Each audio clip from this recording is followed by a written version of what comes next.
Buenas, ¿qué tal? Muy buenas tardes para todos. Aquí estamos transmitiendo en vivo. Hoy vamos a hablar de algunos temas muy interesantes. Seguramente va a ser de mucho interés para todos ustedes. Ahí veo que ya se va prendiendo gente, por suerte. Eso es muy importante para mí. En un ratito les voy a presentar a una amiga que va a estar conmigo, una compañera de trabajo. Bueno, como ustedes saben, hoy es el Día de la Salud Digestiva y por eso, de alguna manera, vamos a comentarle algunos temas que hemos visto que surgieron de interés general para todos ustedes y vamos a ir tratando de ir mechándolos un poco a cada uno de ellos.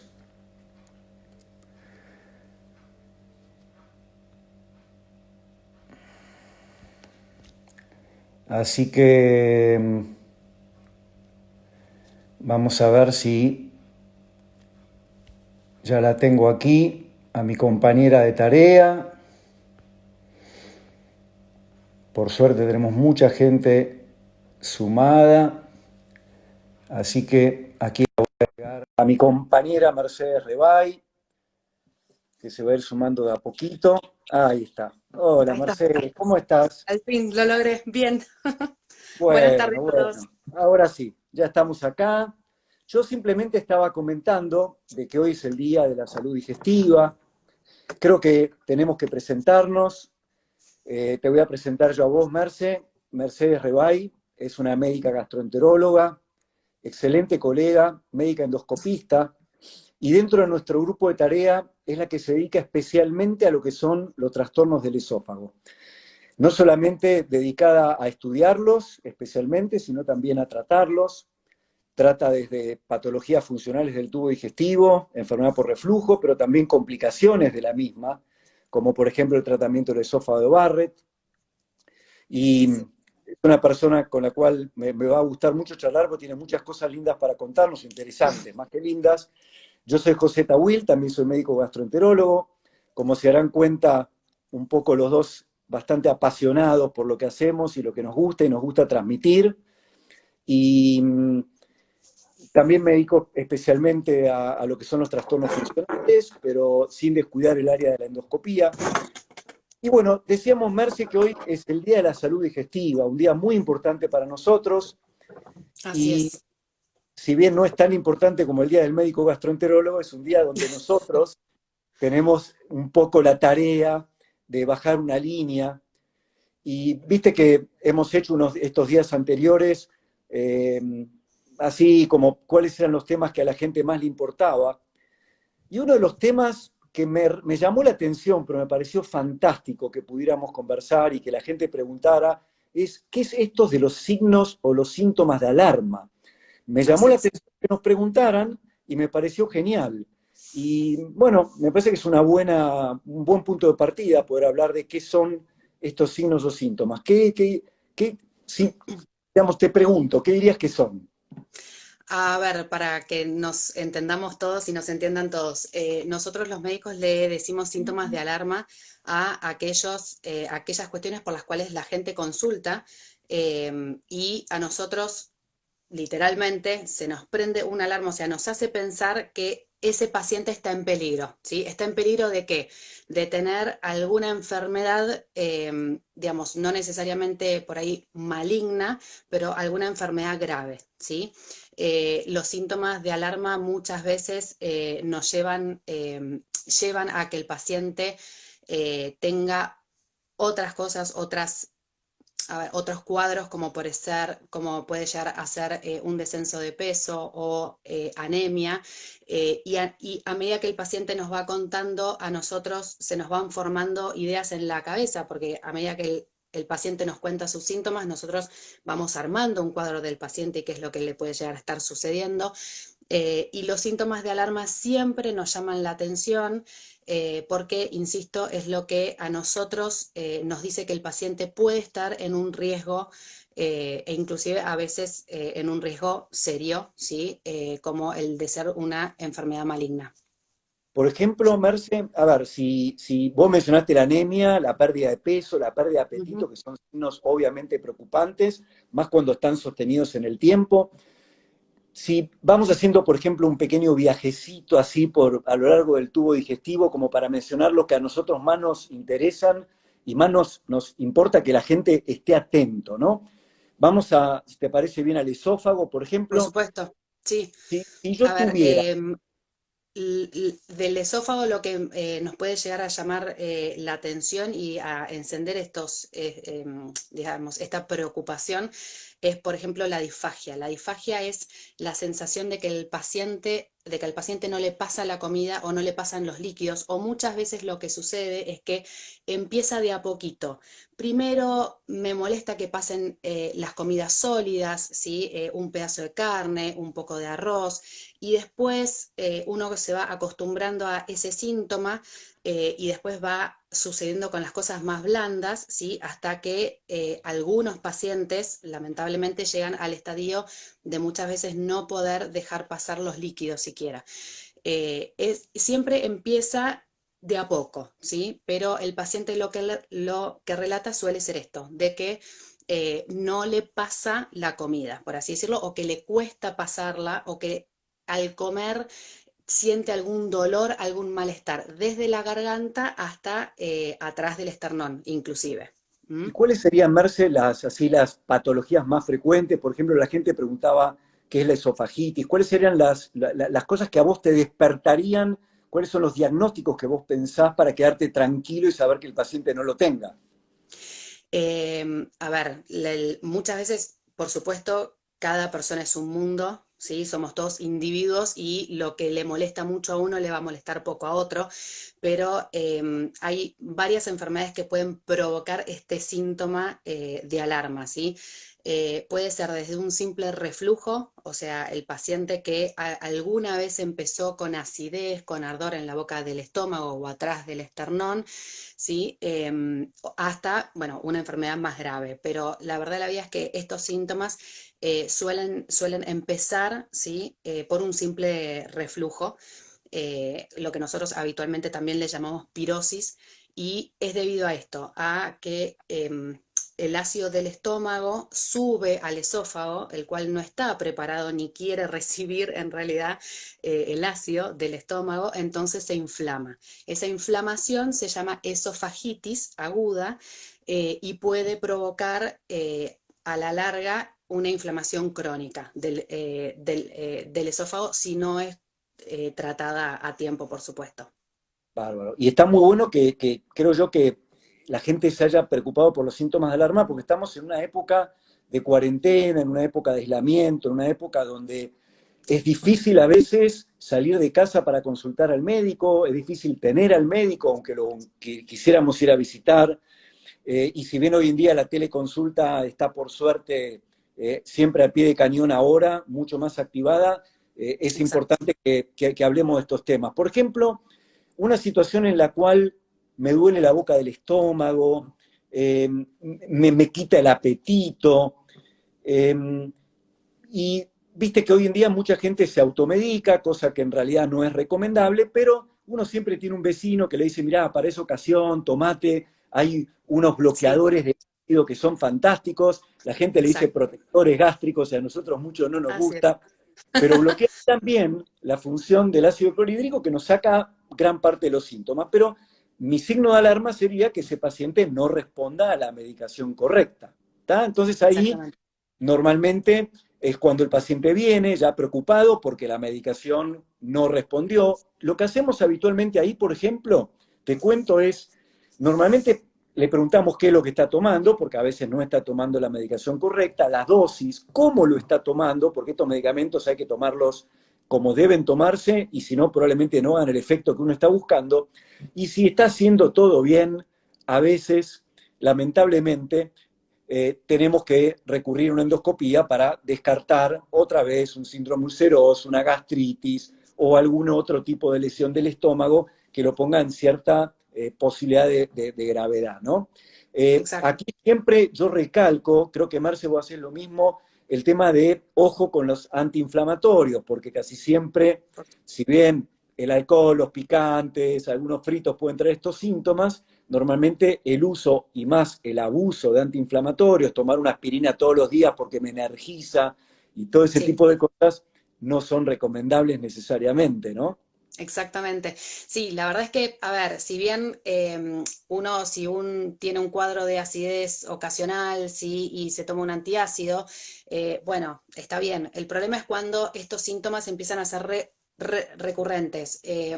Un día una acidez y después al mes o a los 2 meses empieza a hacerse más seguido, 3, 4 veces por semana, hasta que de golpe y porrazo nos encontramos con pacientes que nos cuentan que están tomando antiácidos todos los días e inclusive a veces varias veces por día. Entonces, ya ese es el punto en el cual tienen que tratar de consultar siempre porque, a ver, por ahí se están tomando algo que solamente lo que hacen es aplacar el síntoma durante un rato, pero en realidad ese remedio no está curando nada y puede llegar inclusive hasta a empeorarles el cuadro de base que tienen. Si llega a ser una úlcera, por ejemplo, el hecho de tomar antiácidos muchas veces en el estómago, o sea, aplaca el síntoma momentáneamente durante un ratito, 10, 30 minutos, pero después vuelve y lo único que estamos haciendo es justamente eso, tapando un síntoma y después eso puede llegar a terminar, que puede llegar a ser una úlcera que se puede curar con el famoso protector gástrico de una manera sencilla, por ahí termina complicándose y la verdad es que nunca le encontramos mucho sentido a que se Eh, compliquen y solo por no hacer una consulta que en este caso, inclusive como dijiste vos, Pepe, la teleconsulta está al pie del cañón y la verdad es que es algo muy sencillo de hacer desde la casa de uno. Exactamente, acá nos están apurando un poco, quieren que bajemos al intestino y ya vamos a Sí, llegar. Pero mencionaste los ahí bloqueantes vamos, ahí de vamos. los protectores gástricos y me gustaría hacer un pequeño comentario porque es también de alta frecuencia la pregunta de si son malos, si hacen mal. Ujú. Primero, algo fundamental que vos dijiste, no hay que tomar ningún fármaco que uno no necesite. Exacto, Segundo, hay que tomar los fármacos el tiempo que el médico considera que la patología requiere que los tomemos. O sea, muchas veces, a veces nos vamos de una internación tomando una medicación y creemos que la tenemos que tomar toda la vida y no es así. exacto. Pero son drogas muy efectivas y muy seguras. Eso es Muy lo que los seguro. es tan deseables, pero en caso de no tener que tomarlo, pueden tener algunos ligerísimos efectos adversos o tal vez haya que complementarlos en algunas ocasiones, especialmente gente que tiene tendencia a osteopenia, osteoporosis, pero no son drogas que van a causar ningún efecto adverso a largo plazo. O sea, si uno tiene la indicación de tomarlo, en ese caso lo puede tomar tranquila, segura y siempre. Pero es bueno volver a consultar con nosotros. Bueno, y Exacto. acá vemos Merce, que, ok, vamos un poco al tema del Al intestino. intestino, Así es. vamos a ir a poquito con el colon irritable, estamos en signos de alarma y tengo entendido, si en estos 30 años de ejercicio de la medicina he aprendido algo por lo menos, que el cambiar la forma de ir al baño como lo hago habitualmente puede ser un signo de alarma. Exactamente, exactamente.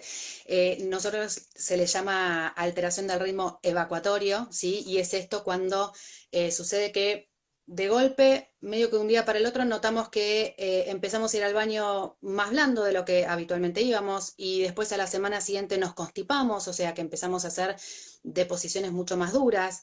Y a veces también hay que tener mucho en cuenta, ¿sí? De dos signos que para nosotros son muy importantes, que es el moco y la sangre en la materia fecal, que también es muy importante para nosotros poder darnos cuenta y hacer un buen diagnóstico, que el paciente nos cuente esto, ¿sí? A veces les da pudor, les da vergüenza, pero bueno, es fundamental que miren que miren sus deposiciones y se fijen si hay alguna de estas dos cosas. Con respecto a otros síntomas de alarma con respecto a la parte intestinal, pueden ser el dolor, ¿sí? Que comienza como algo muy leve y algo ocasional, pero de repente uno nota que se va haciendo más frecuente, un dolor que se va instaurando de a poco, ¿sí? Eso también asociado a la alteración del ritmo evacuatorio que dijimos antes, o a cualquiera, o a la proctorragia, que es el sangrado. También, a ver, puede ser casi cualquier síntoma también, ¿sí? La distensión del abdomen, o cualquier síntoma, digamos, en el cambio del ritmo nuestro habitual. Eso ya nos tiene que dar una pauta, una señal de que tenemos que consultar. Si de golpe estamos, o sea, de un día para el otro o de una semana para la otra estábamos bien y pasamos a estar medio que no me siento bien, que algo me pasa, bueno, ya decididamente ahí ese es un buen momento para consultar. Perfecto. Y viste que cada uno tiene su ritmo, su frecuencia, sus días de ir al baño. Digamos, hay gente que de hecho es irregularmente regular. O sea, hay Sí, gente que ya tiene estos saltitos. Por supuesto que cuando hablamos de cambio en la frecuencia o en la forma de ir al baño, hablamos, como bien decís, algo sostenido y algo que no tenga una culpa muy evidente. Si cambié mi dieta, es obvio que puede pasar. Si estoy tomando un fármaco nuevo, si viajé, como tantas veces nos pasa que nos vamos a un lugar de fantástico, hermoso, pero por 10 días no vamos al baño porque cambiamos la dieta, no estamos en nuestro toalé, etcétera. Esas son exacto. cosas que pueden pasar. Ahora, mencionaste dolor de panza, mencionaste gases, mencionaste distensión, y si bien cuando uno obviamente nota que esto puede traer algún problema y consultarnos como signo de alarma, aquí están preguntando mucho sobre el tema del síndrome intestino irritable.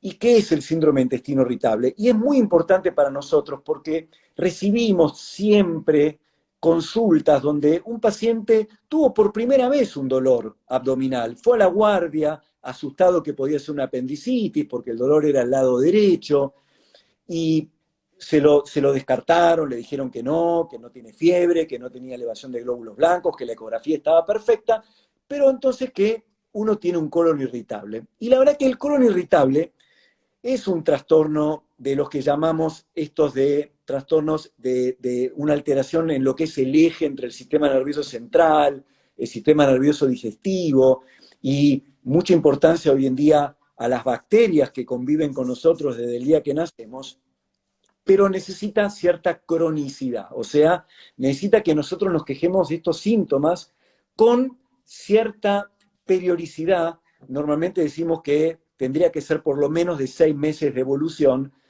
y nos referimos a tener dolor 2 veces por semana, acompañado por estas alteraciones de la forma de ir al baño, o hacia la diarrea, o hacia la constipación, o también hay gente que lo tiene medio mezclado. ¿Está? Exacto. Por ejemplo, Marce, otro signo de alarma, volviendo un poquito a esto, eh, vos mencionaste el sangrado. ¿Hay diferencia entre los tipos de sangrado?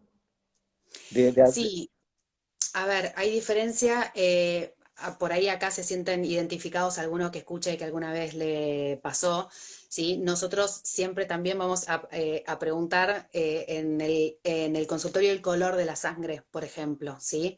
El color de la sangre rojo, rutilante, como de sangre fresca, como de alguien que recién se corta, es más por ahí sintomático de un sangrado hemorroidal de la zona del ano recto, a cambio de un sangrado por ahí un poquito más oscuro, un poquito más violáceo, que a nosotros nos da la pauta que puede estar viniendo de algún sector un poquito más arriba del colon. ¿Sí? Pero bueno, como vos decías bien, la verdad es que todo esto hay que relacionarlo, o sea, todos los síntomas entre sí, ¿no? Por ahí un sangrado no es necesariamente algo grave, pero es algo por el cual el paciente debería de consultar siempre. Bien. Y siguiendo con la pancita, obviamente, ¿qué querías decir algo, Marce? No, no, no, que estaban justamente no, preguntando sobre esto, un par de comentarios que preguntan sobre los dolores puntuales, ¿sí? Si es de un lado, si es del otro, y yo voy a hacer un mínimo comentario porque acá vos, José, sos el más indicado para contestar esto, pero bueno, empiezo diciendo que, repito, cada paciente es distinto y los dolores pueden variar de acuerdo al paciente, en realidad. Hay gente que le duele solamente un lado, hay gente que le duele toda la panza, hay gente que el dolor va variando según el día, pero bueno, te dejo a vos que contestes mejor eso. No, no, la verdad que está perfecto y me encantan las aclaraciones que has hecho, pero un poco, de alguna manera, sintetizando todos estos últimos mensajes, que son todos muy interesantes, por ejemplo, si se cura el colon irritable, o qué está pasando con el colon irritable y la cuarentena, la dieta. Eh, yo lo que te diría es lo siguiente. Obviamente que el habernos cambiado las reglas de juego nos estresan, nos dan ansiedad, nos dan incertidumbre, hacen que nuestra cabeza labure completamente distinto. El Sí, hecho de tener a los chicos permanentemente en casa pasa lo mismo. El hecho de tener que ocuparnos de las tareas, de tener que ocuparnos de abastecernos, de tener miedo de salir afuera, de tener esto de un virus que no vemos, un enemigo invisible, todo eso genera sin duda trastornos en el sueño. No hay manera de que no afecte al otro cerebro que es el intestino. Pero también es cierto que el otro cerebro está comiendo distinto. Le estamos dando de comer cosas que habitualmente no estamos acostumbrados a comer. La ansiedad nos hace comer bastante más y la ansiedad a veces nos hace comer fuera de horario y cosas que tienen componentes distintos. Estamos comiendo bastante más verdura, estamos comiendo mucha más harina, estamos tomando un poco más de alcohol, a veces un poco más sí. de cerveza, cosas que fermentan. Estamos de repente tomando jugos y haciéndonos cosas que nunca comimos y todos estos terminan siendo de alguna manera o convirtiéndose en productos de fermentación a nivel del intestino. Y el que lo sufre es el intestino grueso, que va a producir gases que nos van a Exacto. generar bastantes síntomas. Entonces, por ejemplo, acá decían que el lado derecho les molestaba y normalmente el lado derecho es el lado fermentador. Por supuesto que ahí está el apéndice también, pero ahí es donde tenemos la enorme cantidad de trillones de bacterias que si las enzimas que tenemos en el intestino delgado no pudieron digerir, van a tener que digerirlos y van a fermentar y producir gases. Entonces, estas son gran parte de las molestias que se nos dan del lado derecho. Del lado izquierdo, normalmente, que también alguien preguntaba, yo padezco dolor del lado izquierdo, bueno, ahí tenemos que tener en cuenta, por supuesto, la enfermedad diverticular, ¿no, Merce? Por Qué nos supuesto. puede decir de la enfermedad diverticular, por ejemplo? Los divertículos son como, es muy común, ¿sí? Yo en general les explico a los pacientes, pues los pacientes se asustan creyendo que son como los pólipos del colon, ¿sí? Que los pólipos son como verruguitas que crecen en la pared del colon, ¿sí? Que después, luego de muchos años pueden llegar a transformarse en un cáncer de colon si es que no se resecan durante una colonoscopía. Pero los divertículos no tienen nada que ver con los pólipos, sino que son un hallazgo de algún estudio por imágenes, sea la colonoscopía o sea una tomografía, por otra razón que se hace, por ejemplo, y son como las arrugas de la cara. Yo siempre les explico de esa manera. En algún momento de la vida, a partir de los 45, 50, 55 años, empiezan a aparecer. Es muy común de tenerlos, es más común tenerlos que no tenerlos en realidad, y es por el uso crónico del colon, ¿sí? La pared muscular en ciertos sectores pequeños del intestino es como que se empieza a vencer, y se hacen como unas bolsitas hacia afuera, ¿sí? Y estos son los famosos divertículos o enfermedad diverticular o diverticulosis, como se le suele llamar. Y con respecto, en relación a esto, también te quería hacer una pregunta que escribieron ahí también, que es muy común en el consultorio hoy en día, y que es la constipación también un poquito relacionado a la alteración del ritmo evacuatorio, y sobre todo en este momento de la cuarentena. No sé, Pepe, si vos querés explicar un poquito eso, hablarlo. Claro, todo cambio en realidad nos puede traer alteración del tránsito. Como decimos, hay mucha comunicación entre el cerebro y el intestino, es permanente, es un ida y vuelta. Por lo tanto, es cierto que este tipo de cambios en el cual modificamos nuestra dieta, modificamos nuestros hábitos, de repente hay mucha más gente en casa que lo habitual y nuestro baño no siempre está disponible. Sí, Ahora, creo que vos diste en la tecla, el cambio en la dieta de estos días es lo que nos hace sentir con distensión, con dolor. Y ahí hablamos recién de la producción de la fermentación y los gases. Muchas veces nuestras bacterias se modifican y pasan a ser bacterias productoras de un tipo de gas, como en este caso es el gas metano, que tiende a enlentecer el tránsito. Entonces, es un buen momento de repente, no solamente para tratar de evitar la dieta fermentadora, entre los cuales encontramos mucha fibra, porque el paciente se estriñe, recurre a la fibra lo hincha y entra en un círculo vicioso. A veces es un buen momento para hacer un clic y de repente tratar de cambiar un poco el perfil de nuestra flora bacteriana, ¿no? Entonces, ahí es cuando yo de repente le propongo al paciente hacer un periodo corto de probióticos. Entonces, le cambio la dieta, le saco esto que menciona la gente, que son los FODMAPs, que son los hidratos de carbono de pobre digestión, o sea, a lo largo del intestino delgado las enzimas no lo pueden digerir, llegan todas al colon porque no se absorben, no se transforman en azúcar, no son energía, y ahí es donde se producen los gases. Entonces, trato de sacarle este tipo de alimento, reemplazárselo más por una dieta un poco más proteica y con hidratos de buena digestión y buena absorción, ¿eh? Entonces se sienten más fuertes, con mucha más energía, menos producción de gases, bajo el metano y el paciente vuelve de a poquito a su ritmo, mucho más si lo apoyé con un probiótico. ¿Mm? Excelente, sí. Y por último, o sea, quería solamente, digamos, agregar que si bien estamos en cuarentena, como vos muy bien dijiste, se cambia la dieta, de repente estamos encerrados, el poco o el mucho ejercicio físico que se hacía se dejó de hacer, se está haciendo por ahí mucho menos, entonces eso también enlentece mucho la digestión y el ritmo evacuatorio, pero no quiero dejar, digamos, de perder la idea de que digamos, es importante que los pacientes que presentan estos síntomas que consulten, por favor, ¿sí? Porque muchas veces lo tomamos como que, ay, bueno, estoy constipado, es por el encierro, es porque no me muevo, ¿sí? Pero esto ya vamos más de 2 meses de cuarentena. Y entonces puede llegar a ser un síntoma, digamos, de estos de alarma que hablábamos antes y sería muy bueno que la gente en ese momento, si lo sufre, que consulte. ¿Mm?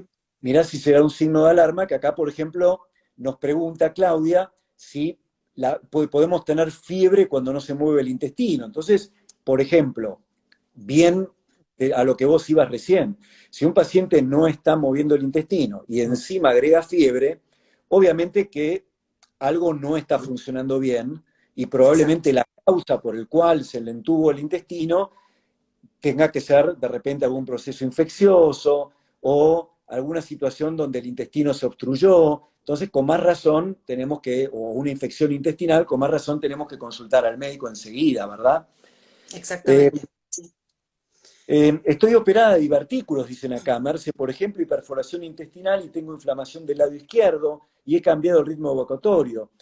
Toda cirugía nos va a tener un desempeño distinto en cuanto a nuestra función intestinal. Entonces, creo que, por supuesto, de alguna manera, Chani, creo que tenés que darle un poquito de tiempo, ir a tu médico, probablemente tener un buen soporte nutricional que te reacomode a esta nueva situación. Entonces, de alguna manera, Marce, a ver, hablamos de pérdida de peso, pérdida de apetito, que obviamente en esta época de cuarentena puede tener mucho que ver con depresión o con ansiedad y no necesariamente con un signo de alarma, pero si dura, como vos Exacto. decís, ya fue motivo de consulta. Hablamos de los trastornos del esófago, en el cual no se traslada correctamente bien el alimento.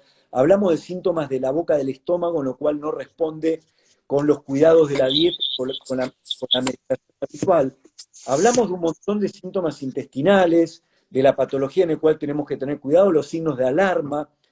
Y me gustaría hacer alguna mención, por ejemplo, a la anemia y el tubo digestivo. Mm, sí. ¿No? Vos hablaste de sangrado, pero yo de repente tengo una anemia. ¿Qué anemias están relacionadas con el tubo digestivo? Porque sé que hay un montón de anemias. Hay un montón de anemias, tal cual. Y las causas de anemias son infinitas, casi, pero bueno, debemos tomar en cuenta que una de las primeras causas de anemia, no digo la primera, sino una de las primeras, ¿sí? Está relacionada al tubo digestivo. El tubo digestivo, la verdad es que es un órgano que es muy grande, es muy largo, ¿sí? Y tiene, a ver, hay varias patologías, varias enfermedades que pueden ser totalmente benignas, como malignas también, que pueden llegar a dar anemia por sangrado, por ejemplo, ¿sí? Podemos tener algo que se llaman angiodisplasias, que son, yo siempre les digo a los pacientes que son como las arañitas de las piernas, ¿sí? Unos vasitos chiquititos en el tubo digestivo que pueden estar en el estómago, en el intestino delgado, en el colon, ¿sí? Que pueden sangrar ocasionalmente y dar una, por ejemplo, anemia crónica, porque sangran muy de a poquito, muy de vez en cuando, y eso es algo que, digamos, por ahí el paciente se asusta porque viene con anemia durante meses, y al hacerse una endoscopía alta y una colonoscopía, nosotros podemos llegar a ver estas angiodisplasias y podemos inclusive tratarlas en ese momento, ¿sí? La verdad que la endoscopía en esa instancia no es solo diagnóstica, sino también terapéutica, porque se tratan, se queman con muchísimo cuidado y con una técnica especial, haciendo que dejen de sangrar y que el paciente termine con su cuadro de anemia de base. Esto es solamente un ejemplo, por supuesto, ¿no? Perfecto, y muy bueno, porque además podemos aprovechar para decir que esos mismos pacientes los estudiamos con endoscopía, pero la gente pregunta, por ejemplo, por la cápsula endoscópica. ¿Es verdad que hay una pildorita que uno la Es puede verdad. tomar por la boca, tragarla y que nos va sacando un montón de fotitos y nos va dando información? ¿Y para qué hacemos entonces las endoscopías?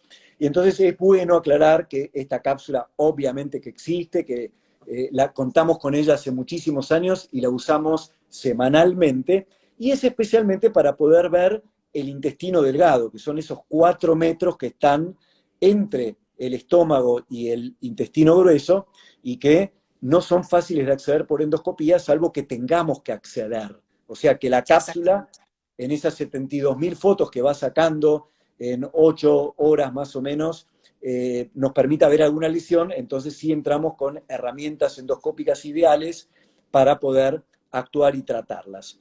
Eh, Acá nos preguntaban, mira, hay un síntoma que nosotros vemos con bastante frecuencia, Merce, en el consultorio, que es tener algunos síntomas en la garganta, Sí, que la gente no sabe, como aquí nuestra persona que nos consulta, que siente una sensación de cuerpo extraño, algo en la garganta que no lo puede definir, como una sensación de grano.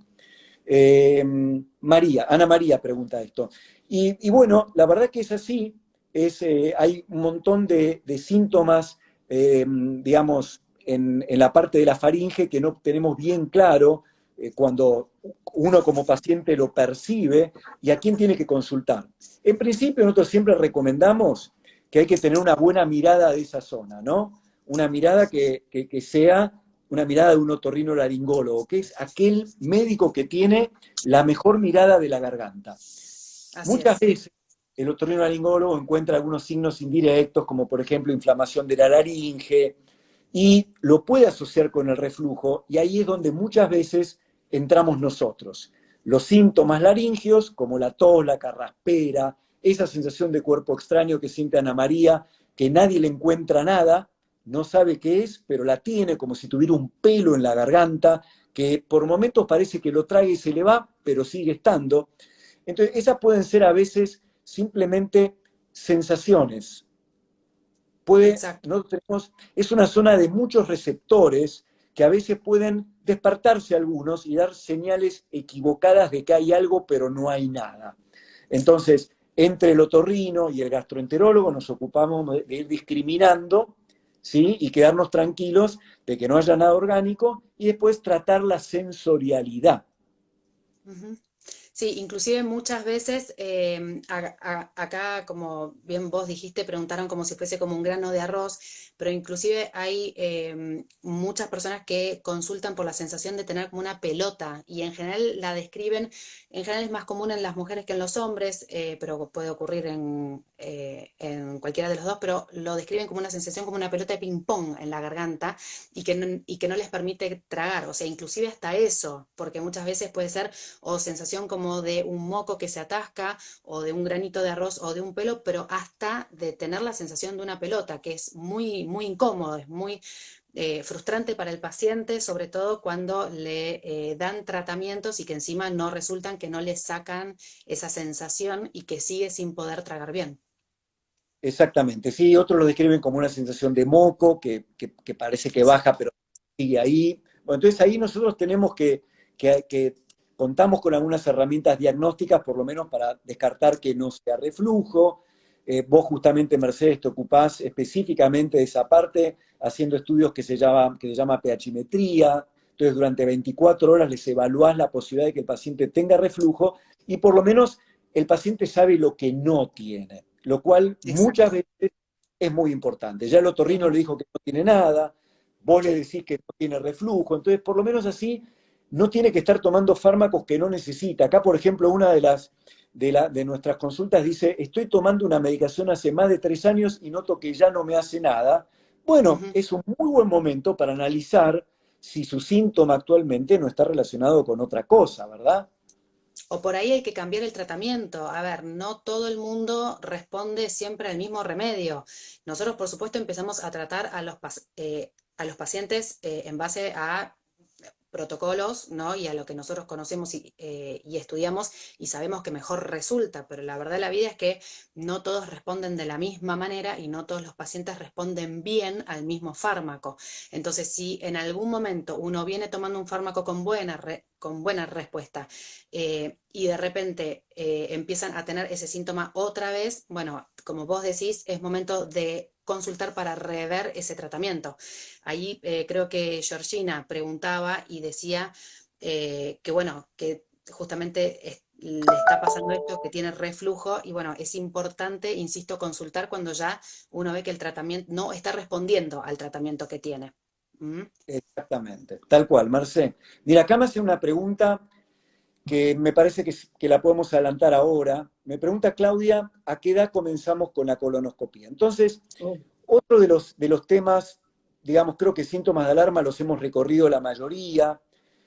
Uno de los temas que a mí me interesa mucho también en el Día de la Salud Digestiva es, así como desde muy chiquitita has tenido la conducta de ir al ginecólogo para evitar un cáncer de mama, evitar un cáncer de los órganos femeninos, y yo, un poquito más tarde, por suerte, esta ventaja que tiene Así es. ser varón, en muchas otras desventajas, recién a partir de los 50 me he preocupado de la próstata. ¿A qué edad me recomendás que me haga mi primer colonoscopía? Bueno, a ver, acá este es un tema para nosotros que inclusive hasta lo podemos decir que es relativamente, que ha cambiado hace muy poco tiempo, ¿sí? En todos los protocolos, en todas las guías a nivel mundial, esto no es de acá de Argentina nada más, la colonoscopia se recomienda a partir de los 50 años, ¿sí? Y en general cada 5 años, ¿sí? Como prevención del cáncer de colon en aquellos pacientes que no tienen síntomas ni tienen antecedentes, ¿sí? Estamos hablando de un paciente que está perfectamente saludable. Eh, Hay una asociación que hace ya un poquito más, casi 3 años, que empezó a recomendar que la colonoscopia se empiece a hacer como control de salud a partir de los 45 años. ¿Por qué? ¿Sí? Porque en los países que tienen alta tasa de cáncer colorectal, como es la República Argentina, ¿sí? Se está viendo que muchos pacientes llegan a su primer control colonoscópico a los 50 años, pero llegan tarde. O sea, vienen al control a veces sin ningún síntoma o con un síntoma muy leve. O sea, el médico le dice, tenés 50 años, tenés que hacerte la colonoscopía, te toca. y el paciente viene y nos encontramos con o pólipos muy grandes o inclusive lamentablemente tumores. Entonces por eso es que la colonoscopia muy de a poco se está empezando a hacer a partir de los 45 años preferiblemente. Esto es en los pacientes, insisto, que no tienen ni síntomas ni antecedentes ni antecedentes familiares, perdón, de cáncer de colon. Después, los pacientes, por ejemplo, que tienen antecedentes, hay que evaluar individualmente, ¿sí? Cuándo debe comenzar con sus controles colonoscópicos, e inclusive también hay otro sector de pacientes que hacen controles a distinto tiempo, que son los pacientes que tienen enfermedades inflamatorias intestinales, como ser la colitis ulcerosa y la enfermedad de Crohn, ¿sí? Estos pacientes también están en un grupo de riesgo aparte que la población general. Pero lo fundamental es transmitir, me parece, esto, ¿no? Que a partir de los 45, como mucho 50 años, que empecemos con los controles de salud. Como bien vos dijiste, a ver, las mujeres estamos más que acostumbradas ya desde chicas a ir al ginecólogo a hacernos nuestro control. Pensamos que parece cáncer de mama en frecuencia, pero después viene el cáncer de colon. Entonces tenemos que acordarnos del ginecólogo, hacer todos nuestros controles con él y después, ¿sí? Consultar con nosotros un gastroenterólogo para justamente continuar con la colonoscopía, ¿sí? Porque, repito, es un tumor muy, muy frecuente en nuestro país, lamentablemente, y debo decir, agregar, porque esto la verdad que es un índice que a mí siempre me llamó la atención, que solamente el 25% de la población en edad de estudiarse se hace una colonoscopía, ¿sí? En nuestro país, lamentablemente, muy poca gente se hace este estudio y por eso es el segundo tumor en frecuencia que tenemos hoy actualmente. Y esto es en hombres y en mujeres, ¿sí? Es para ambos sexos por igual. ¿Mm? Exactamente, la tasa de mortalidad del cáncer de colon es elevadísima, por lo tanto es muy, muy importante tenerlo en cuenta. Sí, pero debo aclarar, Pepe, que si bien la tasa de mortalidad en un tumor avanzado es muy alta, ¿sí? La verdad es que el cáncer de colon, tenemos que decir que es un tumor de crecimiento muy lento, ¿sí? A diferencia de otros tumores, como por ejemplo el de mama, que de un año para otro o de un año a dos se desarrolla muchísimo. Nosotros tenemos la suerte, entre comillas, lo digo como hacen mis hijas, entre comillas, de tener tiempo, ¿sí? Este tumor nos da tiempo porque empieza siendo un polipito chiquitito en el colon, que va creciendo en tamaño hasta después de unos años, porque tarda un par de años en transformarse en un cáncer de colon. Entonces, esto nos da tiempo a agarrarlo, digamos, de manera precoz. ¿Esto qué significa? Que si yo hago una colonoscopía, ¿sí? Detecto un tumor en forma precoz y lo puedo resecar mediante la colonoscopía o ese paciente se opera, e insisto, de manera precoz, ese paciente vive toda la vida feliz, ¿sí? Y se morirá de otra cosa, pero no de un cáncer de colon. Es muy importante saber que aproximadamente el 90% de los tumores de colon detectados a tiempo, ¿sí? Se curan y se curan en serio. No es que el paciente después, a los 5 o 6 años, se muere de esto. No, ¿sí? Es un tumor con una muy buena tasa de curación siempre y cuando se detecte a tiempo. Y de hecho, por eso enseñamos a hacer la colonoscopía desde los 45 años en ambos sexos y simplemente probablemente encontremos pólipos y nunca Exacto. tengamos que tratar ya una lesión más avanzada, sino simplemente eso. Y esto un poco también responde a la pregunta de cada cuánto. Bueno, esto va a ser individual, depende los Sí, antecedentes familiares de cada uno, cómo me vaya a mí mi colonoscopía. Y en base a eso, y en base a guías donde se analizan millones de estudios de colonoscopía, yo voy a tener la posibilidad de que el doctor me diga, no, usted puede venir hasta dentro de 10 años, o dentro de 5, o dentro de 1 a 3. Eso depende de cómo nos fue a nosotros nuestra colonoscopía sumado a nuestros antecedentes familiares. Así que exactamente. creo que respecto a colonoscopía, acá, por ejemplo, uno de los temas que me resulta interesante también que nos han preguntado es, parece que tengo síntomas de reflujo, pero la medicación del reflujo no me ha solucionado el tema. Bueno, de vuelta, ¿no? Igual que la molestia en la garganta, a veces tenemos síntomas que parecen ser lo que la mayoría tiene, pero no es nuestro caso, y en ese caso es muy importante, más que desilusionarse, hacer una consulta o con el mismo médico que tiene que enterarse que no nos fue bien, o en todo caso con algún otro colega, pero siempre volver a la consulta, que es fundamental. Entonces, Exactamente. hablamos de síntomas de alarma, Merce querida, hablamos de screening de cáncer de colon, la prevención de cáncer de colon, que es fundamental. Eh, Hablamos de la cuarentena, es fundamental recordarle que estamos abiertos de distinta manera para que puedan sacarse todas estas dudas que nos están escribiendo hoy. Obviamente, un vivo no da para poder sacar todo, porque se imaginan que dentro de las preguntas tenemos que analizar caso por caso, no se hace Pero fácil. vamos a hacer más. Vamos a ser Hemos más vivos. tratado, viste que hemos tratado de responder todo. Obviamente Intentamos, que, intentamos, pero se van a hacer más. obviamente que Sí. se viene vivo de trastornos funcionales, se viene vivo de dieta y trastornos funcionales, etcétera. Pero es muy importante que recuerden, agregamos cada vez más consultas virtuales, estamos en las presenciales también.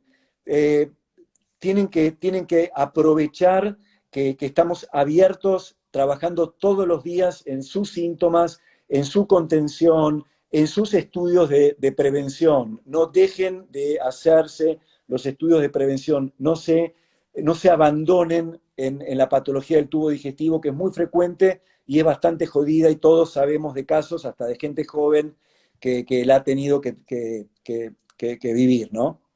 Exactamente. Y como vos decías bien, Pepe, a ver, inclusive la gente que no quiere salir por miedo de su casa, ¿sí? La verdad es que hoy en día la herramienta de la teleconsulta o consulta virtual es sumamente cómodo, ¿sí? Uno saca el turno por WhatsApp o vía web desde la compu, y se comunica con el médico a través de la computadora en su casa y no tiene que salir y no se queda con la angustia de tener un síntoma y no poder consultar presencialmente. Hoy en Bien. día la verdad es que no hace falta, ¿sí? Perfecto, perfecto, Marce. Ese concepto es vital. Mira, no quiero dejar, acá alguien entró tarde y no sé qué decirle, mirá, y me viene con si la esofagitis por reflujo se cura, obvio que se cura, Sí, pero de vuelta, como dice sí, Mercedes, tenés que acceder a nosotros, tenés que venir a la consulta, tenés que preguntarnos, por supuesto que se cura. Mirá, hay muy poquitas cosas que no se curan y vos ya sabés cuál es una de ellas. Y bueno, estamos acá en la tierra para poder disfrutarla y pasarla muy bien. Así que son muy poquitas las cosas que no se curan. Merce, la verdad, hice muy bien en invitarte a mi vivo. Gracias gracias. por tenerte acá un viernes a la tarde. No, gracias a Gracias vos por la por, invitación. Un gusto. gracias por, ¿sabes qué? Por transmitirme esa hermosa pasión que tenés, esa cosita linda de querer eh, transmitir toda esa, toda esa Tranquilidad, vocación que seguridad. tenés, ¿entendés? ¿Tá? Sí, Así igualmente que para vos. sale por los Gracias. poros. Y bueno, y muchas gracias a la gente. Recordamos, cerramos con esto, contrólense, vengan a nosotros, mándenos mensajes, los tenemos en teleconsulta todos los días de la semana. Somos Así es. 80 médicos gastroenterólogos a su servicio. Bueno, con esto Así es. cerramos. Gracias a todos por la paciencia, por las preguntas, por los comentarios, y gracias enorme a vos, Mercedes. Igual a vos, Pepe. Mil gracias. Buenas Hasta tardes luego, a hasta todos. luego. Adiós Adiós. para todos. Hasta luego.